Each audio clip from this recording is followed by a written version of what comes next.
Tayo pong lahat ay tumayo. And please open your Bible in the book of Ecclesiastes. Ecclesiastes chapter 3. And I'm thinking of message. Tapos na po tayo sa mga series of message. What will I share this morning? Ang mensahe po ay madali lamang, pero kung ibabatay natin sa kalalagayan ng bawat isa, ay ito po yung nararapat nating ipangaral. And I do believe I preached this a long time ago in our prayer meeting, at isa po ito sa mga message na ginamit ko when I was in Cambodia. And but most of you ay hindi pa po natin ito naririnig. Kaya I want to share this message from the book of Ecclesiastes chapter 3, and we will read verse 1 to verse 11. Are you there? Say amen. Verse 1, the Bible says, "To everything there is a season, and a time to every purpose under the heaven. A time to be born, and a time to die. A time to plant, and a time to pluck up that which is planted. A time to kill, and a time to heal. A time to break down, and a time to build up. A time to weep, and a time to laugh. A time to mourn, and a time to dance. A time to cast away stones, and a time to gather stones together. A time to embrace, and a time to refrain from embracing. A time to get, and a time to lose. A time to keep, and a time to cast away. A time to rend, and a time to sue. A time to keep silence, and a time to speak. A time to love, and a time to hate. A time of war, and a time of peace. What profit hath he that worketh in that wherein he laboureth? I have seen the travail which God hath given to the sons of men to be exercised in it." And on verse 11, "He hath made everything beautiful in his time. Also he hath set the word in their heart, so that no man can find out the work that God maketh from the beginning to the end." Our subject matter this morning is entitled Seasons of Life. Seasons of Life. Shall we go to the Lord in prayer? Our gracious Heavenly Father, today, kami po ay lumalapit sa inyo at nagpapakumbaba. We are needy people. Salamat, Panginoon, because there is a place such church na kung saan naihahayag po namin ang aming pangangailangan, ang aming pagpupuri, ang aming pagpapasalamat. Lord, thank you for the liberty that we can gather here together. Thank you, Lord, this morning sapagkat kami po ay nandito sa bahay-sambahan. Thank you, Lord, because your word can reach as far as our desire, our faith can reach. Sa mga nanonood man sa iba't ibang lugar, pagpalain niyo po sila. Thank you, Lord, for our visitors this morning. May they understand that this gathering is not about religion, but this is about our relation, restoration. This is not about entertainment, but development of ourselves, of our relationship with you. Nawa, Panginoon, sa bawat linggo na kami po ay nakakarinig ng salita ng Diyos, may you accomplish your divine plan, that we will be challenged and we will be changed. Lord Heavenly Father, this morning, kayo po ang nakakaalam ng aming mga pangangailangan. Kayo po ang nakakaalam ng season na aming pinagdadaanan. Whatever season it is, Lord, samahan niyo po kami sa mga buhay na ito. Samahan niyo po kami sa mga panahon na ito. Lord, dalangin po namin na nawa, Panginoon, ay bigyan niyo po kami ng kalinawan sa inyong mga plano sa aming buhay. Lord, this morning, I pray na kami po ay lalabas ng bahay-sambahang ito ng may dalang hamon, may dalang pagpapala, at may pagbabago sa aming buhay. Hindi lamang po kami blessed, hindi lang po kami nakinabang sa araw na ito, but the rest of our days na kung saan mas higit na dapat naming tindigan, mas higit na dapat naming kapitan ng salita ng Diyos. Lord, give me wisdom, give me power and sound mind as I preach your word. In these times, O God, ang hirap mangaral sapagkat Minsan, Panginoon, we have doubt. Ang hirap mangaral kasi, Panginoon, mas realistic ang mga problemang pinapakita ng dyablo kaysa sa pananampalataya na aming pinanghahawakan. But Lord, this morning, strengthen us again. Touch your people once again. Just like the song says, when answers aren't enough, there is Jesus.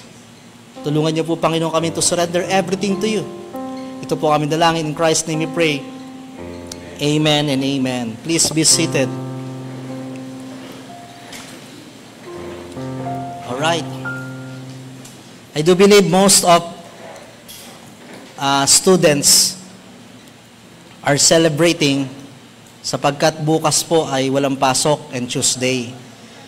It's because we are on hot season. When we are about to go to Thailand, isa sa mga pinaghahandaan namin, sabi ko ay parang mainit. And expected po na pagdating doon, mainit ang panahon, pero parang parehas lang naman ng Pilipinas yung init. Ano? But when we've been to Cambodia, nabigla ako sa panahon sapagkat kung dito ay 39, 40, doon almost 45 degrees Celsius ang init. To the point na yung mga sasakyan ay binubuhusan ng tubig para maging malamig. At ang panahon po ay talagang napakainit po sa lugar na yon.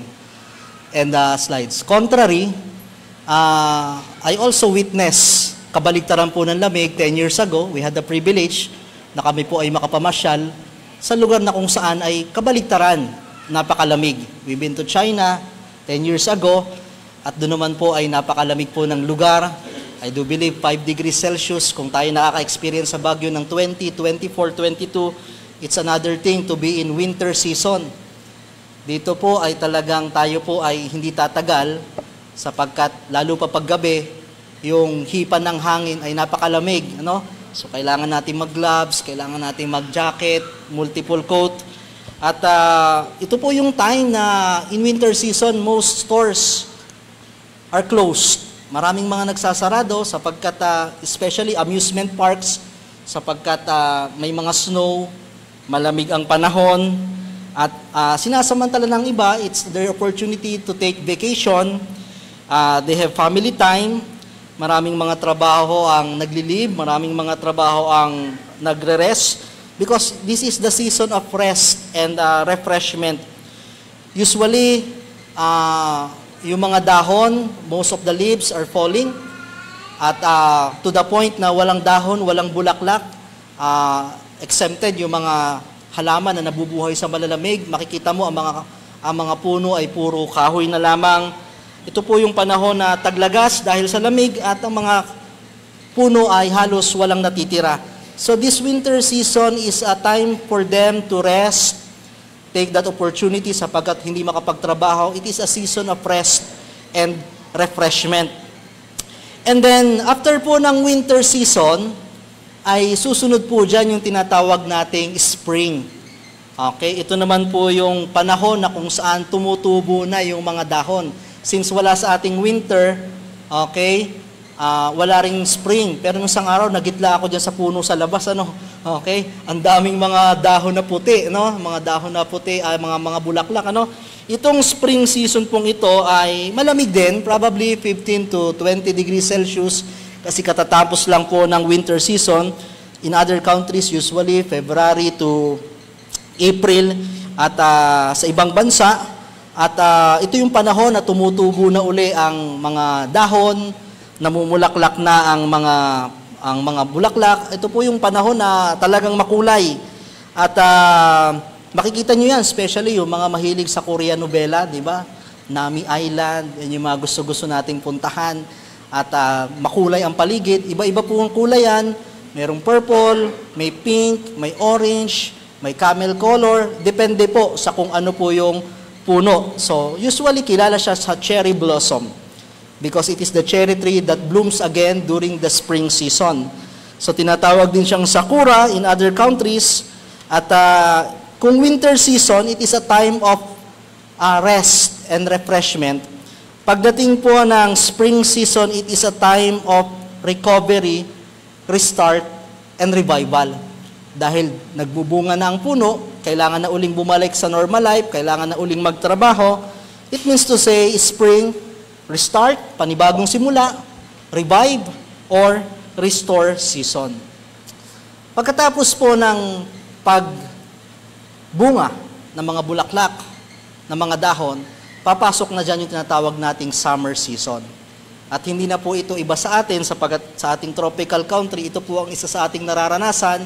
Napakainit po ng lugar. In other countries, it begins in the month of June, pero sa atin, nag-start na ng month of March. And ito po ay depende sa kung anong country naroroon ka. Okay? Meron tayong summer season sa ating pong bansa. Even in those countries who experience winter season, they experience summer season. Especially pag tayo ay nasa Middle East. Napakainit, pero hindi ko na-experience ang summer doon. No? Brother Joe, ilan yung pinakang mataas na na-experience yung init sa Saudi? Nag-P50 ba doon? Nag-P50. Grabe, Talagang masakit na sa balat, 50. Even in Africa, sa mga jungle, in other countries, nagkakaroon ng wildfire because of summer season. Pero kahit mainit ang panahon, this is a season of hard work. Diba? Kahit sa Pilipinas, summer na summer, nagtatrabaho tayo. Kasi in reality, mas madali pa rin trumabaho ng summer kaysa winter, kaysa tag-ulan. Kaya sinasamantala natin yung pagtatrabaho. So this season is a grinding season. This season is a working season. Ito yung season na paspasan ng lahat sa pagtatrabaho. Since mainit at yet kailangan trumabaho, ang resulta, nakakapagod ang season na ito.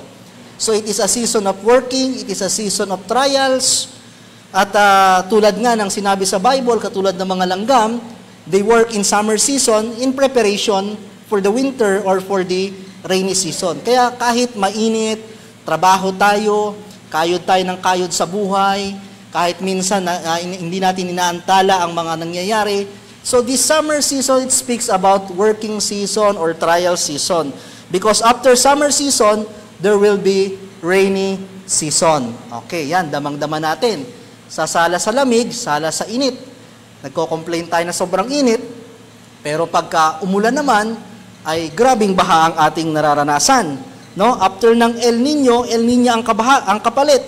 Even in some countries, nakararanas po ng mga iba't ibang flood. And I am amazed, even in the Middle East, when I was in Oman, sabi ko, disyerto ito, bakit bumabaha? Bago ako umalis, umulan, bihirang-bihirang umulan, once or twice a year. Pero pag umulan, kahit mahina lang ang ulan sa kanila, bumabaha. Kasi wala silang system sa mga kanal at hindi nila pinaghahandaan yon sapagkat wala naman talagang ulan doon. No? Kaya yung mga lake doon, yung mga lawa doon, laging tuyo. Pero pag umulan, ang kanilang way para matagtag yun, may mga panghihigop sila, no? Talagang hinihigop nila. At talagang season change, nagbabago na. Diba? Nagkakaroon na ng winter sa mga iba't ibang lugar. At ito po yung time na kalimitang makikita natin na nag-change yung mood ng mga tao pag ulan. And usually, ano po ang mood ng tao pag maulan? Tinatamad tayo. Okay? Yan yung mood na gusto nating magkape-kape. Pag maulan, usually, rainy season is a sleepy season. This is the time that most of us inaantok, tinatamad magtrabaho. Sa mga negosyo, ito yung panahon na matumal. Kaya nga, pagka umuulan, minsan inisip natin, patay, walang customer. Diba? So, ito rin yung time na sa mga eskwela, walang pasok. At this is rainy season, is a sleepy season, as low season. Ito po yung tired season na kung saan most of people tend to rest. After summer, grinding mode, working mode, ito po yung rainy season na most of us ay talagang parang ang bagal ng buhay, tinatamad sa buhay, and so on. And then after rainy season, there will be fall season. Wala man sa atin ito naman po yung panahon na kung saan magkakaroon na po ng mga taglagas. Okay? Ang mga dahon ay unti-unti pong magbabago ng kulay, mga maple trees, mga maple leaves, magbabagsakan na po yan sa lupa. Makikita natin yan. Ito yung tinatawag na autumn or fall. Okay? Ito yung panahon ng taglagas. Unti-unting nakakalbo ang mga puno, nawawala ang mga bunga, nawawala ang mga bulaklak, hanggang ang matira na lamang ay mga sanga at ang mga kahoy, at pagkatapos nun, papasok na uli yung tinatawag nating winter season. Ito po yung tinatawag na cycle of season or sa madaling salita, ito po yung tinatawag nating 4 seasons. Actually, 5 yung nabanggit ko kasi yung summer and rain season, magkasama lamang yan. So ito po yung iba't ibang seasons in life na gumugulong, umiikot sa iba't ibang panig ng mundo, and even most of us experience this season. So what is the significance of this season? Yung winter season po, okay, sa ating practical life and even in our spiritual life, yung winter season, it is a season of rest and refreshment. Ito yung panahon na it is not just normal life, it is the season na kung saan you feel blessed. It is the season that you feel you're strong. It is the season that your business is flourishing. Ito yung season na you're working well with your family, with your relationship. Ito yung season na kung saan ikaw ay nakakakain ng masarap, nakakapamasyal ka sa iba't ibang lugar. This is beyond measure of blessings. It is a season of refreshment. It is a season of rest. So, dumadaan tayo sa mga season na talagang ang sarap ng buhay. Sabi nga natin, ito yung pagpag mode, walwal mode, pasarap buhay mode. Dumadaan po tayo sa season na yan. Pero, lumilipas din yung mga season na yan sapagkat dumadaan po yung spring season. Ano yung spring season? Ito po yung back to normal life. Tutubo uli ang dahon, you need to go back to your work. Pagkatapos mong kumain, balik sa normal na ulam. Pagkatapos mong magbakasyon, diba? Mag-picture-picture sa iba't ibang lugar. Diba? Katulad ni Ate Tess, kahapon nasa Puerto Galera, balik buhay na uli. Balik trabaho na uli. Last week, we've been to different places, pero hindi laging winter. Darating yung time, you will just go back to the normal norms of your life. Babalik ka sa normal season, it is a season of recovery, babawi ka. It is a season of restart, and it is a season of revival.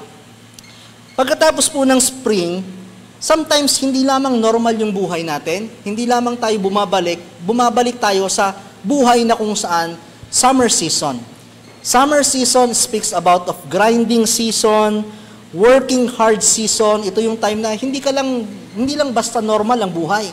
Parang medyo ang hirap, ang bigat ng trabaho, you are so much busy, pagod na pagod ka, uuwi ka, ang daming mga pinapagawa sa school, even into your work.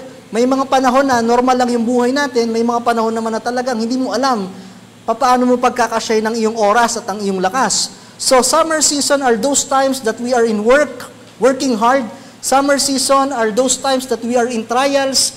Hindi lang basta problema, kaya lang parang medyo mabigat ang problema ko sa trabaho, sa bahay, sa finances, sa kalusugan. So summer season, bagamat mahirap, bagamat mainit, but we need to work for it. Kailangan natin magpatuloy sapagkat dumadating po sa buhay natin na hindi naman laging kailangan magsisimula ka, spring, hindi kailangan laging refreshment or revival or winter. Talagang ang buhay natin, merong mga tinatawag na summer season.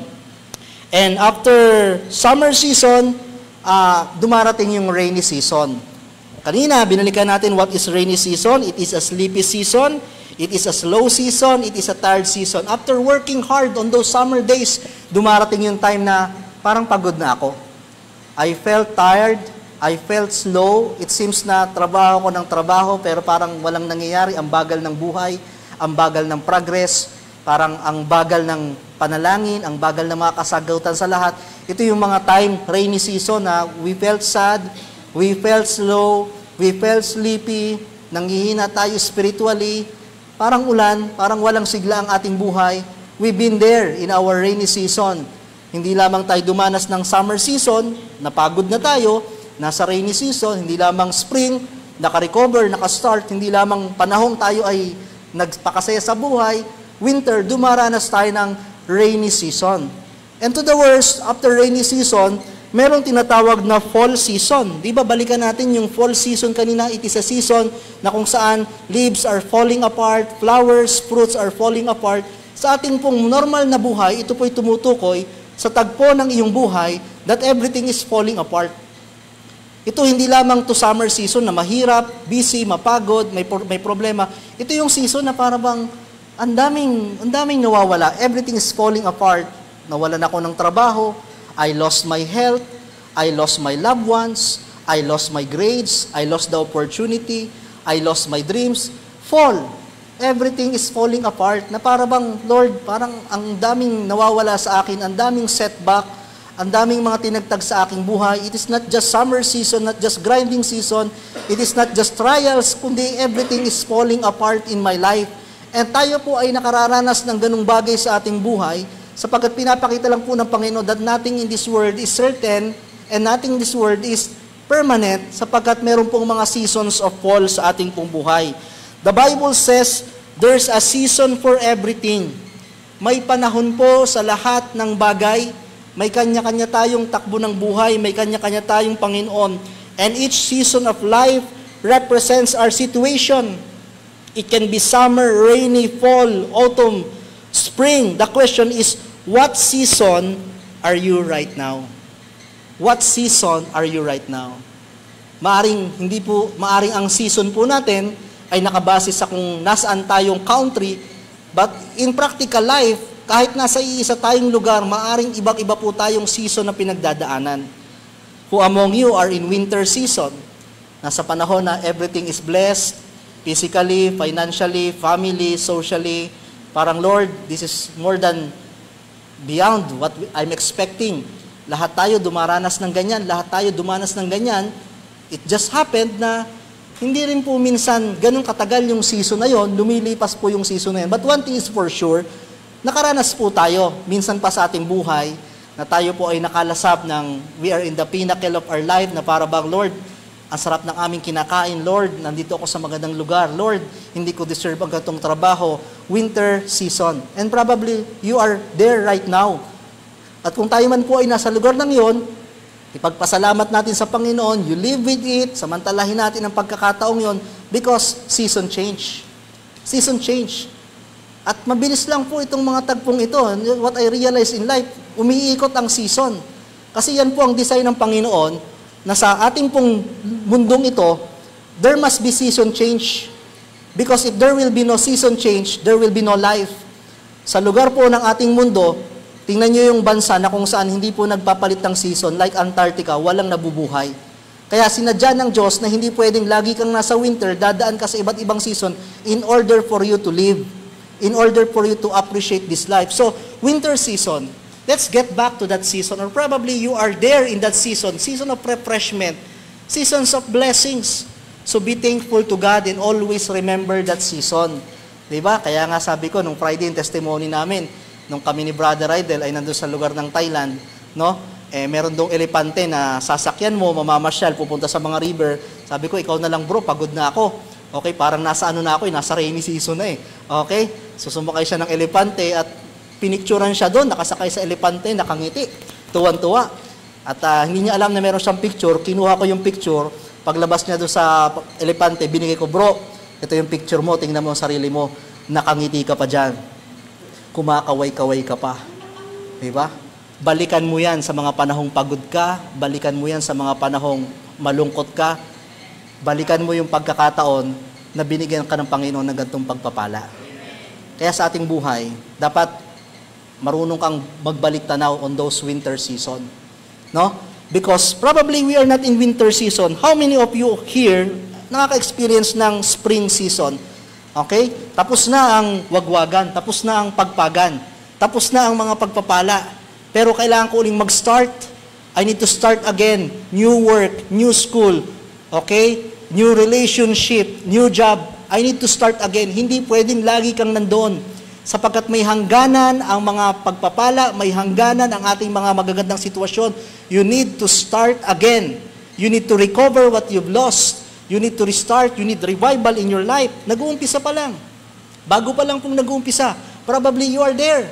Or probably you are on the normal mode of your life. Nothing new, nothing old. Wala naman ako sa sobrang sagana. Wala naman ako sa sobrang hirap. Pangkaraniwang araw, probably you are in spring season. Lunes na naman, pangkaraniwan lang. Sabi nga nung iba, walang ganap. Okay? That is a spring season. So ipagpasalamat natin yun sapagkat at least we are on our normal mode. And how many among you are nasa summer season? Pawis na pawis ka na sa trabaho. Pagod na pagod ka na. Gusto mong mamahinga pero hindi pwedeng mamahinga. Yan ang problema sa ating buhay, di ba? Hindi pwedeng tumigil. Hindi pwedeng mapagod, lalo na ang mga magulang. Di ba? Kaya nga pagdating ng Lunes, walang sakit-sakit. Diba? Sapagkat kailangan natin kumayod, kailangan natin magtrabaho, pero dumarating yung time na nasa summer season ka na, pawisan ka na, pagod ka na, you are getting tired. You are not just getting tired because of work, you are getting tired because of trials. Summer season, probably may mga dinadala kang problema, may kalungkutan, may mga arguments sa pamilya mo, financially you are down. Physically, may karamdaman. Diba? Relationship problems. You are in a season of trials. Sapagkat para mabuo po ang 4 seasons of life, dadaan talaga tayo dito. So you must accept the reality that not every time we are in spring season, not every time we are on winter season, there will be summer season in your life. So kung tayo man po ay nandun, tanggapin po natin ito, sapagkat ang kasunod po nito ay meron po tayong tinatawag na rainy season. What is rainy season? It is a sleepy season, it is a slow season, it is a tired season. Ito yung time na pagod na tayo. We are overwhelmed with much problems. We are overwhelmed with work. Tinatamad ka na. How many of you tinatamad magtrabaho? How many of you tinatamad na sa mga bagay-bagay na nangyayari, paulit-ulit na lang? It seems everything is slow. Ang bagal ng progress, ang bagal ng ipon, ang bagal ng recovery. Ang tagal ko na sa sitwasyong ito. Rainy season. Even in our spiritual life, we experience rainy season. There were times that sometimes we don't feel to go to church. There were times that we don't even pray, we don't even read the Bible, we don't even want to be minister in the church. That is those rainy season in our life. And the worst thing, how many of you here are experiencing fall season? Everything is falling apart. It is not just you have trials, it is not just you are tired, but you lost something. Probably, you lost an opportunity, nagpagod ka, pero parang nawala. Hindi lang sa hinihintay, nawala talaga. You lost your partner. You lost your job. You lost your business. Minsan nga, nagkakakwentuhan kami magkakapatid, di ba? Parang ang dami nang kinuha sa atin, nawala ang ganto, nawala ang ganto. Sabi nung isa naming kapatid, kuhanin na kaya lahat. Di ba? May mga ganong pagkakataon na para bang lahat Talagang mga unti-unting nawawala sa iyong buhay, negosyo, di ba? We've been there. Di ba? Trabaho, opportunity. At ito po yung worst part of our life, kaya nga fall. Talagang parang dapang-dapa tayo sa buhay. May mga ganong pagkakataon. The question is, what to do with our season? Anong gagawin mo? Regardless of what season you are facing right now, kung ikaw man ay nasa winter, kung ikaw man ay nasa summer, kung ikaw man ay nasa fall, or rainy, tinatamad ka na, or probably you are spring, you are just on a normal life, what to do with your season? Ano ang gagawin mo with your season? Number 1, okay, in Ephesians chapter 6, verse 13, wherefore take unto you the whole armor of God, that ye may be able to withstand in the evil day, and having done all, to stand. Number 1, stand with your season. Stand with your season. Sabi po ng Bible, there will be evil days, there will be summer days, there will be falling days, but there will be also winter days. So live within your season. Kung nasan kang panahon ngayon, dun ka mamuhay. If you are in the winter season, if you are blessed, appreciate the blessing of God. Don't think too much of the summer season. Minsan, nandun tayo sa lugar, tayo kumakain ng masarap, iniisip natin, ano kayang aming kakainin sa susunod na linggo? I-enjoy mo muna yung blessing ngayon. Sometimes you are in a vacation, iniisip mo na agad yung mga worries. Kung linagay ka ng Panginoon sa winter season, sa season of refreshment, sa season of enjoyment, so be it. Sapagkat mabilis lamang po yan. Mabilis lamang yung pag-ikot ng buhay na yan. Kaya pagka kayo ay nagbakasyon, magbakasyon. Huwag dalhin ang trabaho sa bakasyon. Pagka kayo ay mga nasa gantong lugar, iwanan ng mga konsumisyon, magbakasyon. Sapagkat kung kayo ay nasa winter season, kung malakas, maging malakas. So be it. Pero kung tayo man po ay nasa lugar na we are in summer season, we are in fall season, tanggapin din po natin yon. But the most of it, stand with it. Tanggapin natin. Be strong in that season. Be strong in that season. Live with that season. So be it. Magpakatatag sa bawat season ng ating buhay. Sabi po ng Bible, sa binasa natin kanina sa scripture reading, we are troubled on every side, yet not distressed. We are perplexed, out in despair, persecuted but not forsaken, cast down but not destroyed. Stand with season. Be strong. Why? There are some facts of season that you need to realize. Not all people and places experience the same seasons. Hindi po pare-parehas kung papaano sa ibang lugar ngayon, winter, sa ibang lugar ngayon, autumn, sa atin mainit. Hindi po tayo pare-parehas ng season. And exactly, even in the church, even in our community, and even our house, minsan iba-iba po tayo ng season. Kung sila, panahon ng winter ngayon, sagana, sila yon.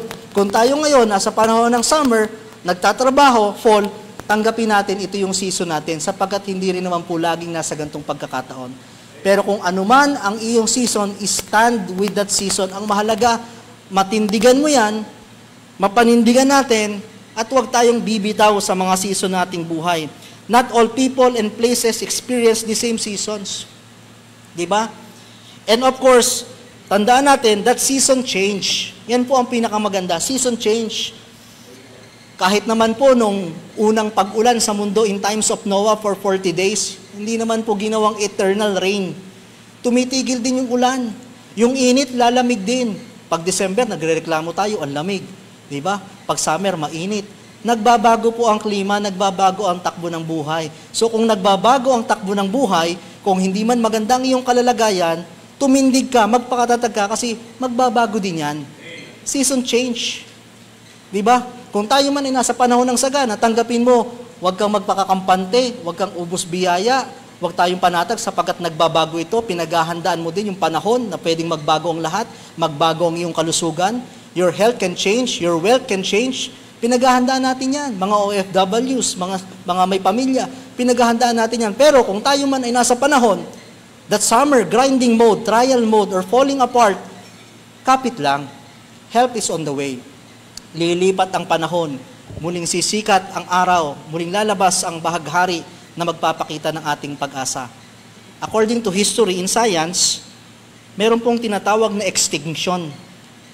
7 times na daw po nagkaroon ng extinction around the world. Ano yung extinction? Ito po yung nagkaroon ng mga hayop, mga puno, iba-ibang halaman, pero dahil po nagbago ang panahon, may mga volcanic eruption, may mga kometang bumagsak, nagbago ang sistema na marami pong namatay, at may mga nabuhay, pero because they were not able to survive and adapt to the season change, bago ang lupa, bago ang klima, bago ang tubig, they were not able to adapt, they were extinct, nawala.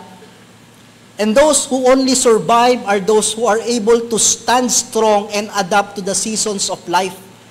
Bakit nawala na yung mga gantong hayop? Hindi sila nakatagal. Nagbago kasi ang panahon, nagbago ang klima, nagkaroon ng matagal na winter, nagkaroon ng matagal na summer, natuyo ang lupa, nagkaroon ng extinction. Alam niyo po sa buhay na ito, lahat tayo dadaan sa iba't ibang season. Pero kung hindi tayo magiging strong, kung if we will not stand, hindi po tayo aabot sa kabilang season. There will be extinction. Ito yung mga time that you will not survive this life. Ito yung mga time that there will be extinction, even spiritual life. Bakit maraming mga Kristiyano ang wala na? Because they were not able to adapt and to stand strong in those hard seasons of life. So, mga kapatid, ang buhay, may pagbabago din. May mga pagkakataon lang na matagal, pero hindi panghabang buhay na ganyan. In those moments that you are on hard season, you need to pass that season. Kailangan mo malampasan yung season na yon in order for you to reach the other season. Sapagkat kung hindi, there will be a extinction of faith, extinction of spirituality, extinction of strength. Kaya po mga kapatid, ang dami sa panahon ngayon talagang mga hopeless. Many are helpless. Because they cannot even stand strong in this season. That's why the Bible tells us, sabi nga po, katulad po ni Apostle, we are troubled on every side. Kabi-kabila ang mga problema. Everything is falling apart. Pero sabi niya, yet we are not distressed. We are perplexed, but we are not despair. We are persecuted, but not forsaken. Cast down, but not destroyed. Sapagat ang sekreto po ni Apostle Paul, be stand strong in the power of God. Put on the whole armor of God. At sa pagtayo at sa pagtindig po natin sa ating laban sa buhay, lagi natin kasama ang ating pananampalataya. Tandaan nyo mga kapatid, ang buhay ay hindi lang patagalan. Ang buhay ay patatagan. Young people, prepare for that season. Prepare for that season that time will come, you will be independent in life. Prepare for that season. Parents, prepare our young people. Prepare our children. I-prepare nyo sila sa hamon ng buhay.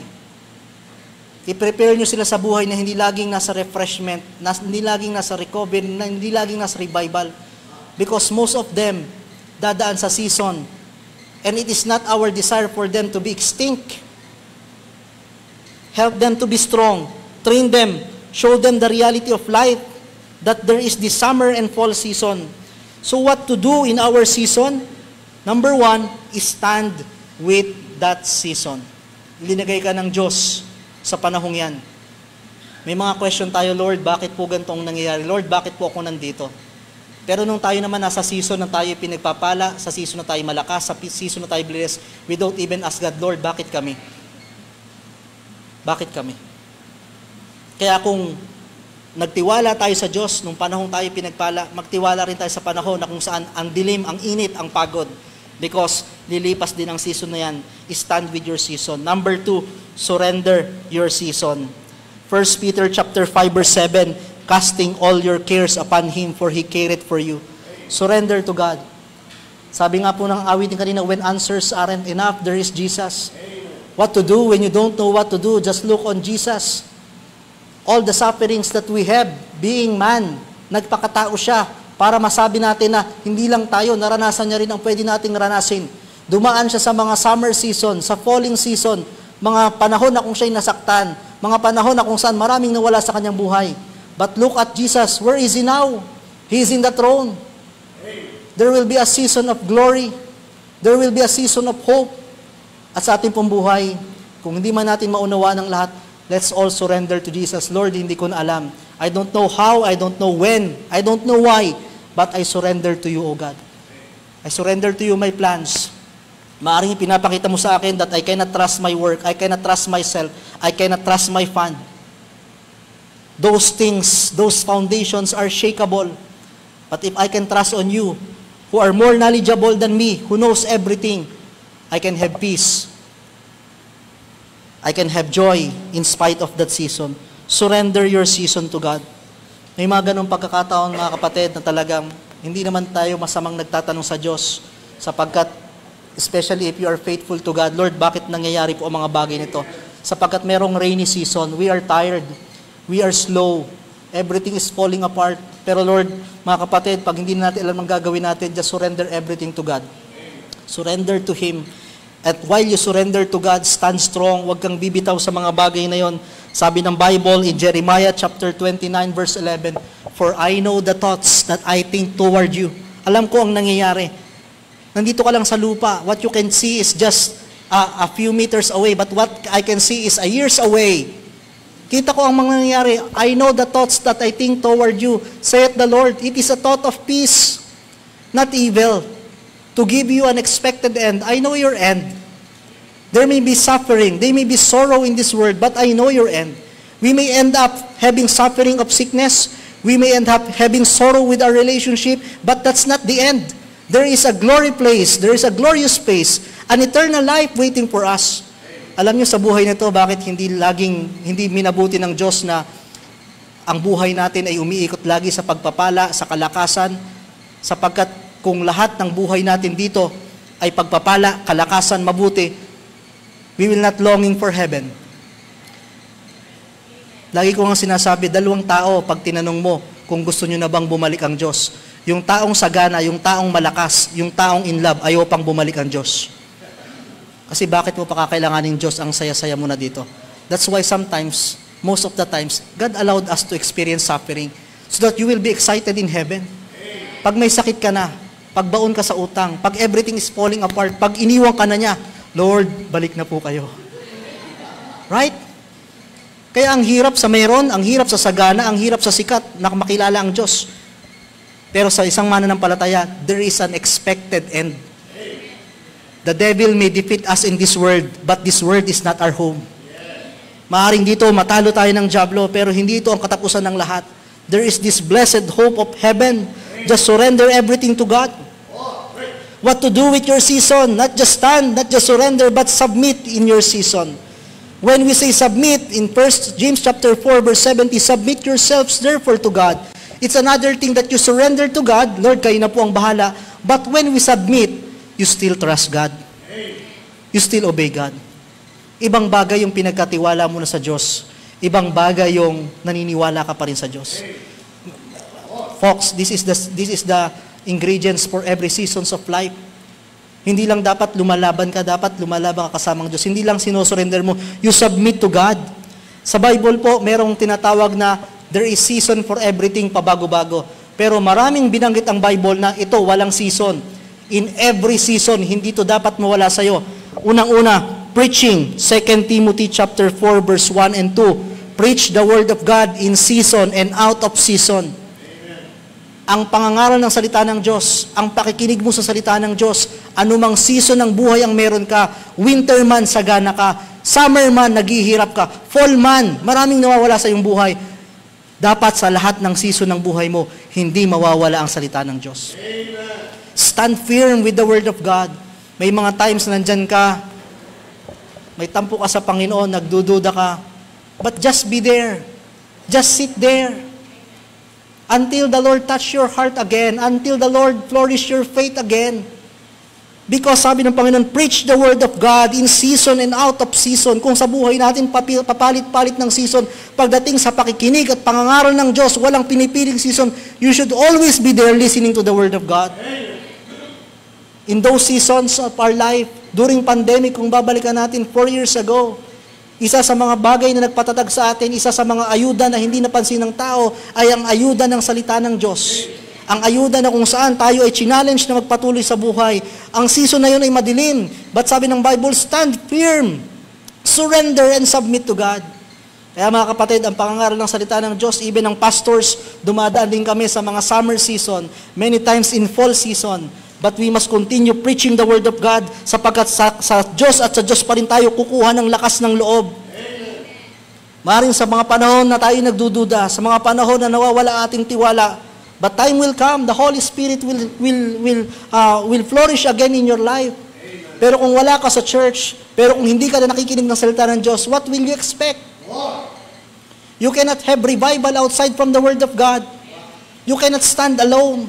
Maring inisip mo, ganun din naman. Ako na lang ang didiskarte sa buhay ko. Wala rin naman nangyayari. But just keep on trusting God. Just keep on preaching and listening to the Word of God. Out of season. In season and out of season. Ito yung walang pinipiling season. Preaching. Number 2, prayer. In everything, give thanks. Pray without ceasing. 1 Thessalonians, pray without ceasing. Ibig sabihin, yung pananalangin, hindi lang sa panahon na may problema, hindi lang sa rainy days, hindi lang sa summer, hindi lang sa winter, walang pinipiling season. Lagi tayong nananalangin sa Panginoon. The Bible says, trust in the Lord with all thine heart, lean not unto your understanding in all thy ways.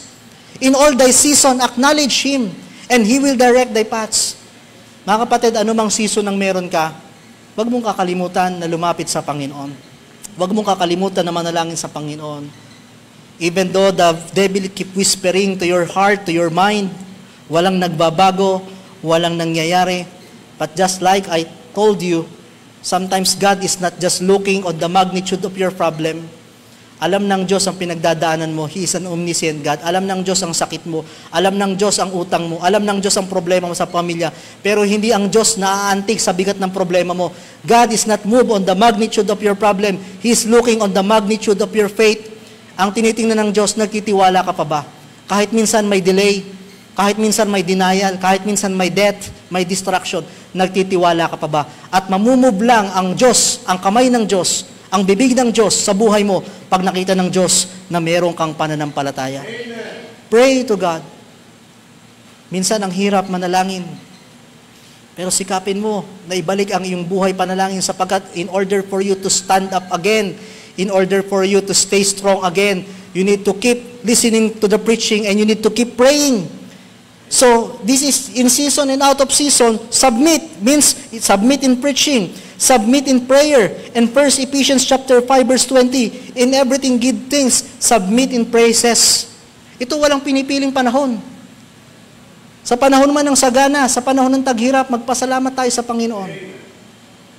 Sabi nga ng awitin, tila kay daling magpasalamat sa Panginoon sa mga panahon ng kasaganaan, pero kung kalungkutan, napakahirap. Pero sa mga panahon ng kalungkutan, nagagawa mo pa rin magpasalamat, nagagawa mo pa rin magtiwala, yun yung klase ng pagpupuri na higit na maningas at maamoy sa Panginoon. Can you still worship God? Can you still praise God when you are in pain? Can you still praise God when you are in fall? Can you still praise God when everything is falling apart? Most of us don't. Pero mga kapatid, riniremind tayo ng Bible, kung ang season mo pabago-bago, pagdating sa preaching, pagdating sa prayer, pagdating sa praises, walang pinipiling season ito. Always be in season. Praise God. Tanggapin natin kung ano man ang kalooban ng Panginoon. Because your trash can be someday your treasure. Your mess can be someday your message. Your trials can be someday your triumph. Ginagamit ng Panginoon ang mga bagay na ito in order for us not just to submit, not just to surrender, to stand, and the last, what to do in your season? Shine. For God, who commanded the light to shine out of darkness. When there's darkness, it is an opportunity for us as Christians to shine. We are the light of the world. Sabi ko nga, minsan dinadala ka ng Diyos sa madilim na lugar para makita ng Diyos or para maipakita natin ano ang buhay na meron ng Diyos. Na sa kabila ng dilim, meron pa rin nagliliwanag na pag-asa sa mananampalatayang yan. Na sa kabila na siya'y nanghihina, meron siyang pag-asa, nagliliwanag. How about us? When we are in darkness of life, tayo ba'y nagliliwanag pa rin? When the world look at us, will they see Jesus shining on us? That how come that this man, papaanong ang taong ito, may sakit ang kanyang ama, may sakit ang kanyang anak, papaanong ang taong ito nawalan ng trabaho, papaanong ang taong ito ang tagal na nananalangin, pero nagagawa pa rin maglingkod, nagagawa pa rin manalangin, nagagawa pa rin magsaya. Because it's not us, it's Jesus who shines in our lives. You shine. Ang buhay mo ay magiging testimony, sabi nga, from trash, wasak-wasak ka man ngayon, pinagtatawanan ka man ngayon, but someday, your life will be testimony. My life is a mess. Magulo ang buhay. Pero ngayon, I have a message to tell. Ganun din po sa ating buhay. Ang mga pagsubok na yan, nobody can encourage much those who are discouraged unless you experience discouragement in life. Ibang bagay yung nagpapayo ka, pero ibang bagay yung naranasan mo yan eh. Nawalan ka din ng mahal sa buhay. Nagkasakit din ang iyong mga mahal sa buhay. Nabankrupt ka din. So your mess will be a message someday. So it's an opportunity for us to shine. Na bagamat madilim, bagamat we are living in darkness, but in your season, it's your opportunity to shine. Kung ikaw man ay nasa winter season, binibless ka ng Panginoon, it's also your opportunity to shine. Na para ipakita mo naman na hindi laging ganito ang buhay. The Lord bless us. Diba? Ang Diyos ay nagpupuri, kaya nakakatuwa din. Huwag kayong maiinggit pagka may nakikita nyo na may mga taong ang saya-saya ng kinakain, abay magpuri tayo.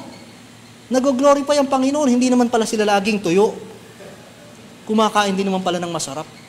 Diba? Hindi naman pala sila laging nagtatrabaho, nakakapagpasyal din. At huwag kayong mainggit kasi hindi nyo alam ang summer season na pinagdaanan nila. Hindi nyo alam yung falling apart na pinagdaanan ng mga taong yun, baka saglit lang yun. At kung nakita nyo na sila nagwawagwag na, nagpapagpag na, baka kayo na yung sunod. Ganun yun eh. Sabi ko nga, kung nakikita nyo yung kapitbahay nyo na may paparating na ref, baka paparating na rin yung parcel mo. Bagamat wala ka pang ina-add to cart, ibig sabihin, gumugulong. Whatever season in your life, let Christ shine. At kung pagsubok man, huwag kang mawala ng pag-asa. Someday, gagamitin mo yan, dadalhin mo yung mga patutuong yan sa iyong buhay to encourage someone, to help someone in your life. Seasons of life. The question today sa ating pong buhay, mga kapatid, anong season na meron ka? Hindi ko tinatanong yung season sa Netflix. Okay? Anong season meron ka ngayon? Pastor, kagagaling ko lang sa winter, kaso Sabado't Linggo lang, balik na naman ako sa summer season. Pastor, parang rainy season, tinatamad na ako. Or pastor, parang falling apart. Whatever season, stand. Surrender. Submit. Shine. Because the Bible says, He made all things beautiful in His time. Mga kapatid, alam ko, umaawi tayo, nagche-church tayo, nagsasama-sama tayo. Pero alam ko, marami tayong pinagdadaan ng season ng buhay. Pero sana, huwag tayong maging extinct Christian na dumating yung time dahil sa mga pagsubok na ito, mawala ang ating pananampalataya. Just be there. It may take a while or it may take long. Pero lilipas din po ang mga season na to because He made all things beautiful in His time. Abang pinapakinggan natin yung awitin,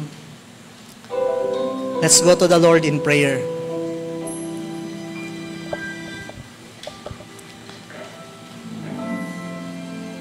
Ama naming Diyos, sa araw pong ito, naintindihan po namin ang buhay. We understand different seasons of life. Lord, sa araw pong ito, hindi ko alam kung ano man ang aming mga season na pinagdadaanan. Kung kami man, Panginoon, ay nasa season of blessed, salamat po. Maging katiwala kami. Maging daluyan ng pagpapala. Kung kami man, Panginoon, ay nasa season of spring, gusto namin magsimula uli. We want to start again in our life, with our dreams, with our job, with our prayer life. Help us, Lord, to start again. If we are in summer season, pagod na po kami. We are tired. Or probably we are in trials.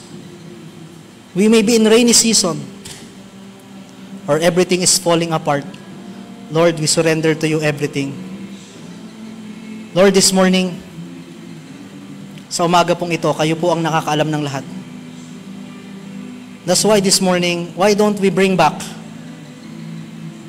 Bakit di natin ibalik ang ating kinaugalian ng pagpupuri at pagsasalamat at pagsurrender ng ating buhay sa Panginoon? If the Lord touch your heart this morning, hindi mo ikinahiya, you humble yourselves, Lord, help me. Kung ako man i-bless, Lord, I praise you. I thank you. Let's show to God how needy we are. The Lord is inviting you this morning to come in this altar, surrender everything to God. Lord, I can't help, pero nais ko pong iluhod sa inyo. Come on, church. Ibalik natin ang ating panahon na tayo lumuhod sa Panginoon. We humble ourselves. Nakikita ng iba ang ating pangangailangan. Ipinapakita ko sa Diyos ang aking kahinaan. Linalapit po namin sa inyo. Come on, someone from you, maaring may karamdaman, may mga pangangailangan. Why don't you come to this altar? Hindi lang tayo lumalapit sa Diyos pag may hinihingi. Lumalapit tayo sa Diyos pag tayo nagpapasalamat. Lumalapit tayo sa Diyos pag hindi na natin kaya.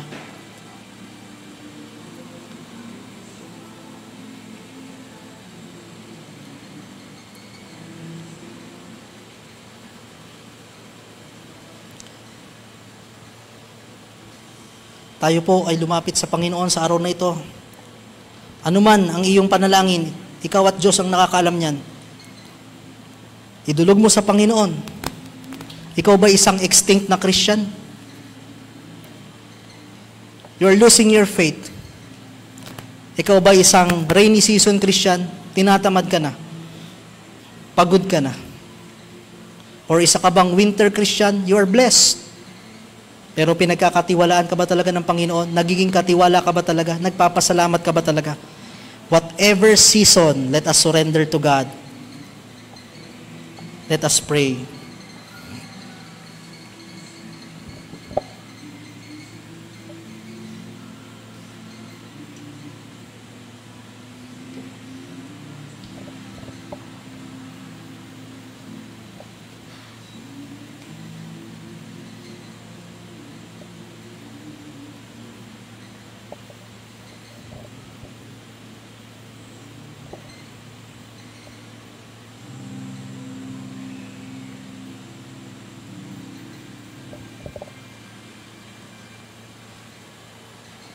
Lord, sa araw pong ito, we surrender to you everything. Ang hirap man minsan, Panginoon, na tindigan, paniwalaan ang inyong mga pangako.